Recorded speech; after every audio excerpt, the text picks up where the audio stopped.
जय सिया राम। दिवाली। दिवाली पर हमारे यहाँ प्रधानतः 4 काम हुआ करते हैं।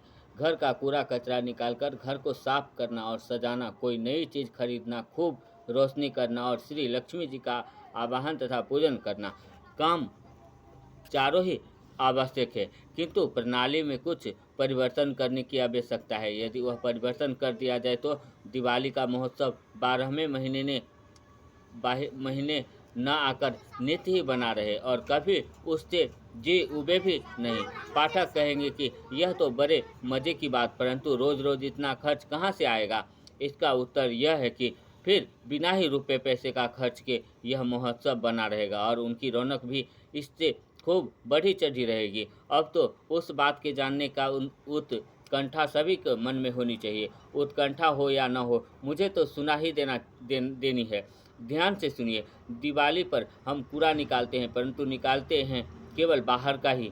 भीतर का कूड़ा ज्यों का त्यों भरा रहता है, जिसकी गंदगी दिनों दिन बढ़ती ही रहती है। वह कूड़ा रहता है भीतर, घर में, शरीर के अंदर, मन में। कूड़े के कई नाम हैं: काम, क्रोध, लोभ, अभिमान, मद, बैर, हिंसा, ईर्षा, द्रोह, घृणा और मत्सर आदि। ये प्रधान नाम हैं। इनके साथी और चेले चपाटे बहुत हैं। इन सब में प्रधान 3 हैं: काम, क्रोध और लोभ। इनको साथियों सहित झाड़ बुहार कर बाहर निकाल कर जला देना चाहिए। कूड़े कचरे में आग लगा देना अच्छा हुआ करता है। जहाँ यह कूड़ा निकला कि घर सदा के लिए साफ हो गया। इसके बाद घर सजाने की बात रही। हम लोग केवल ऊपरी सजावट करते हैं, जिसके बिगड़ने और नाश होने में देर नहीं लगती। सच्ची सजावट है अंदर के घर को देवी संपदा के सुंदर सुंदर पदार्थों से सजाने में।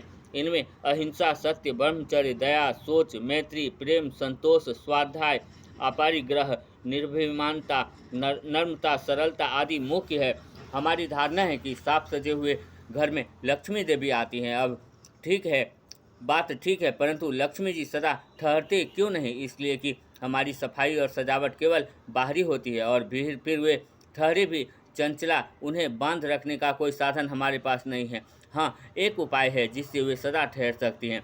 केवल ठहर ही नहीं सकती, हमारे मना करने पर भी हमारे पीछे पीछे डोल सकती हैं। वह उपाय है कि उनके पति श्री नारायण देव को बस में कर भीतर के गुप्त मंदिर में बंद कर रखना। फिर तो अपने पति देव के चारों चरण चुंबन करने के लिए उन्हें नित्य आना ही पड़ेगा। हम द्वार बंद करेंगे तब भी वे आना चाहेंगी। जबरदस्ती घर में घुसेंगी, किसी प्रकार भी पीड़ नहीं छोड़ेगी। इतनी माया फैलाएगी कि जिससे शायद हमें तंग आकर उनके स्वामी से शिकायत करनी पड़ेगी। जब वे कहेंगे तब माया का विस्तार बंद होगा। तब भी देवी जी जाएंगी नहीं, छिप कर रहेंगी। पति को छोड़कर जहाँ भी कहाँ चंचल तो बहुत है, परंतु हाँ, परम पतिव्रता शिरोमणि स्वामी के चरणों में तो अचल होकर ही रहती हैं। अवश्य ही फिर ये हमें तंग नहीं करेंगी, श्री के रूप में सदा निवास करेंगे। अच्छा, तो अब इन लक्ष्मी देवी जी के स्वामी श्री नारायण को बस में करने का क्या उपाय है? उपाय है किसी नए वस्तु का संग्रह करना। दिवाली पर श्री लक्ष्मी माता की प्रसन्नता के लिए हम नई चीज़ तो खरीदते हैं, परंतु खरीदते ऐसी हैं जो कुछ काल बाद ही पुरानी हो जाती है। श्री नारायण देव ऐसी क्षणभंगुर वस्तुओं में बस नहीं होते। उनके लिए तो वह अपार्थिव पदार्थ चाहिए जो कभी पुराना न हो, नित्य नूतन ही बना रहे। वह पदार्थ है विशुद्ध और अनन्य प्रेम। इस प्रेम से परमात्मा नारायण तुरंत बस में हो जाता है।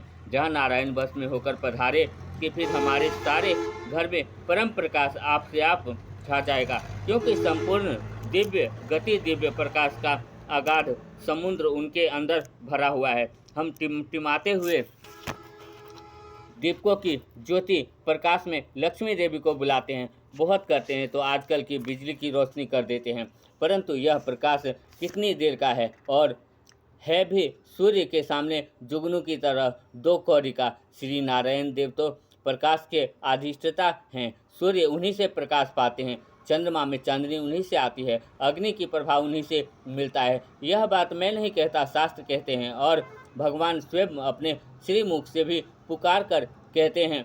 जब समस्त जगत की घोर अमावस्या का नाश करने वाले भगवान भास्कर सूर्य सुधा वृष्टि से संसार का पोषण करने वाले चंद्रदेव और जगत के आधार अग्नि देवता उन्हीं के प्रकाश से प्रकाशित होते हैं।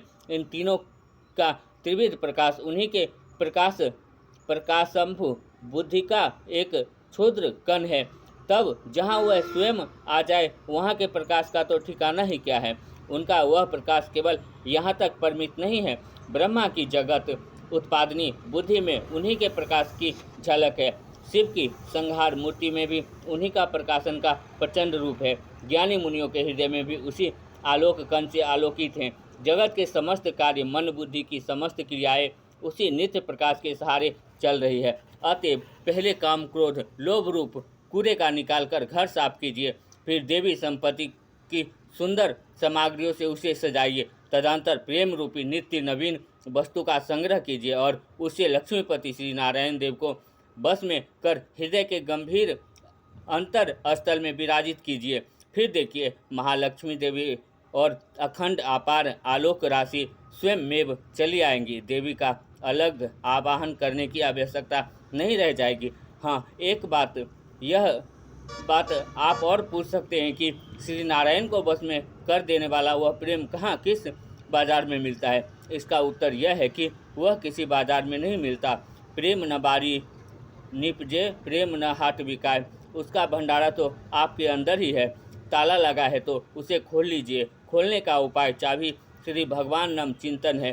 प्रेम का कुछ अंश बाहर भी है, परंतु वह जगत के जड़ पदार्थों में लगा रहने से मलिन हो रहा है। उसका मुख श्री नारायण की ओर घुमा दीजिए, वह भी दिव्य हो जाएगा। उसी प्रेम से भगवान बस में होंगे। फिर लक्ष्मी नारायण दोनों का एक साथ पूजन कीजिएगा। इस तरह नित्य ही दिवाली बनी रहेगी। टका लगेगा ना पैसा, पर ऐसा काम ऐसा दिव्य बनेगा कि हम सदा के लिए सुखी, परम सुखी हो जाएंगे। इसी को कहते हैं सदा दिवाली, संत के आठों पहर आनंद। जय सिया राम।